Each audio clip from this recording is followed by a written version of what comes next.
Kesorotan berikutnya, polisi telah usai melakukan proses olah TKP di lokasi kecelakaan yang menewaskan 11 orang di Ciater, Subang, Jawa Barat.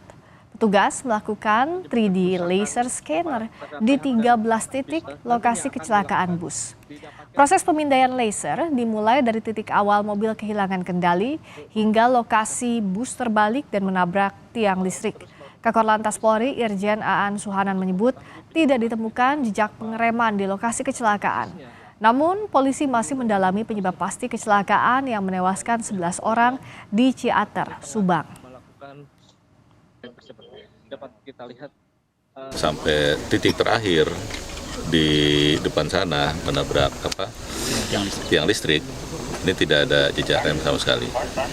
Artinya ini perlu kita selidiki ya, kenapa tidak ada jejak rem, apakah remnya tidak berfungsi atau pengemudi panik